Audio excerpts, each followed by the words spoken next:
1904년입니다. 2월 8일로 갑니다. 어떤 얘기 해주시겠습니까? 네, 1904년 2월 8일은 일본과 러시아와 일본 간의 전쟁, 러일 전쟁이 발발한 날입니다.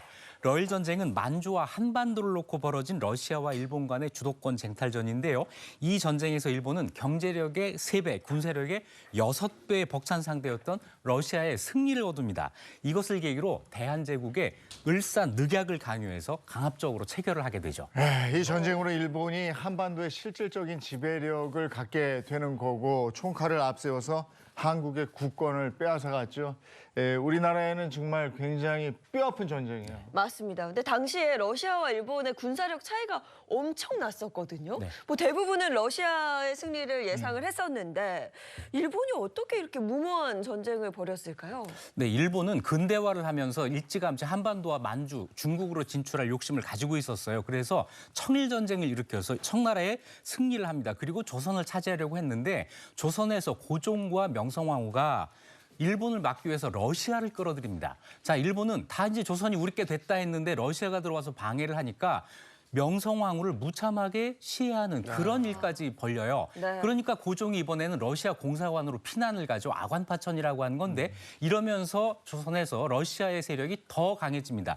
이런 상황이 되니까 일본은 러시아와 한번 전쟁을 해야 되겠다. 전면전을 마음먹게 됐던 거죠.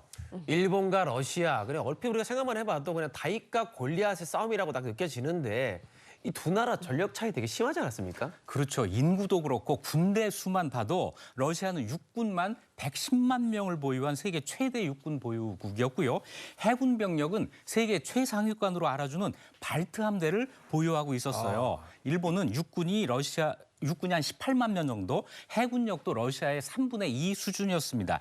그런데 이 전쟁이 단순히 일본과 러시아의 전쟁이 아니었다고 하는 거죠. 네. 싸움은 일본과 러시아가 했지만 전쟁은 영국과 러시아가 했다. 이렇게 보는 게 맞는데요. 러시아가 계속 부동항을 찾아서 남쪽으로 내려오고 영국이 계속 이걸 막는 상황이 계속됩니다. 유럽 쪽에서는 크리미아 반도 쪽으로 내려오는 거를 영국이 막았고 중앙아시아 쪽으로 내려오는 것은 아프가니스탄에서 영국이 막았고 마지막으로 러시아가 내려올 수 있는 길이 한반도였던 거예요. 이걸 영국이 막으려고 했던 거죠. 러시아의 남하를 막으려는 영국과 러시아와 일전을 펼쳐야겠다고 하는 일본의 이해관계가 일치한 가운데 이 전쟁이 일어난 겁니다. 그런데 마침 러시아가 시베리아 철도를 건설 중에 있었어요. 이 철도가 완성되면 일본이 러시아와 전쟁하기가 굉장히 어려워진다는 거죠. 군대와 물자를 신속하게 이동시킬 수 있으니까요. 네. 그래서 일본의 작전은 뭐냐면 속전속결. 시베리아 철도가 완공되기 전에 빨리 전쟁을 일으켜서 승리하자라는 거였고 그래서 1904년 2월 8일 날 일본 함대가 러시아군이 지키고 있는 중국 리순항을 기습해서 러시아 전함을 격침시킵니다. 이러면서 전쟁이 시작된 거죠.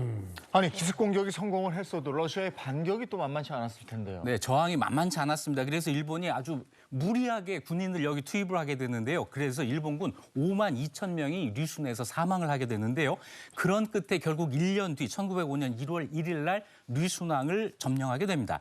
그리고 전쟁이 계속돼서 우리나라의 울산에서 그리고 서해바다에서도 전투가 벌어지고 만주의 요양, 봉천 등에서도 치열한 전투가 벌어지는데 일본 육군이 한반도를 통해서 남만주로 진격하는 길을 개척합니다. 이게 우리의 경의선 철도가 되는 거죠. 1905년 5월 27일 날 러일 전쟁의 최대 변곡점이었던 쓰시마 해전이 일어나는데 여기서 러시아 해군이 밀립니다. 그러니까 러시아가 그 당시 세계 최강 함대라고 했고 또 러시아의 자존심이라고 했던 최후의 카드 발트 함대를 한반도로 이동을 시키려고 합니다.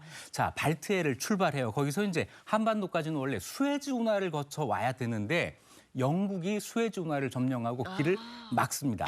그래서 이 발트 함대가 유럽을 출발해서 지중해 쪽으로 해서 수에즈 운하로 가는 짧은 길을 오지 못하고 아프리카 남쪽까지 가서 아프리카를 뺑 돌아요. 인도양을 거쳐서 필리핀, 중국, 한반도를 거쳐서 오는 이런 대장정을 하게 되는데 거기서 지쳤네. 이러면서 힘이 다 빠져요. 지구를 거의 한 반 바퀴 돌아온 거예요. 이미 지친 상태에서 이 발트 함대가 쓰시마에서 일본 함대와의 해전에서 패배하고 맙니다.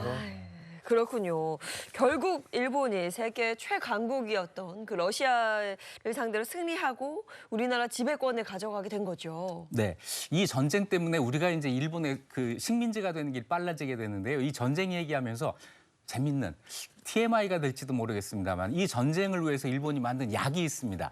정로땡이라고 하는 알약인데요. 그 배 아플 때 먹는 거. 네, 맞습니다. 그 로가 노서와 러시아예요. 앞에 정은 정복한다는 그 정자였는데 지금은 바를 정자로 바뀌어 있죠. 이게 전쟁을 수행하기 위해서 물 갈아먹고 일본 국민들이 배탈 나는 것을 치료하기 위해서 만든 그 약이라는 건데 그게 지금까지도 우리가 먹고 있잖아요. 약 먹고 배탈 나지 말고 싸워서 이겨라. 네, 바로 그런 거죠. 자, 어쨌거나 이 전쟁을 전후해서 영국과 일본 사이의 영일 동맹, 미국과 일본 사이의 카스라테프트 밀약이라고 하는 게 체결이 돼서 영국과 미국이 조선을 일본이 차지한다는 것에 대해서 인정을 해주는 이런 약속을 하게 됩니다. 그러면서 일본이 본격적인 제국주의 국가 대열에 끼게 되는 거죠. 오늘 첫 주제는 러일 전쟁과 러일 전쟁이 우리나라에 미친 영향에 대해서 살펴봤는데요.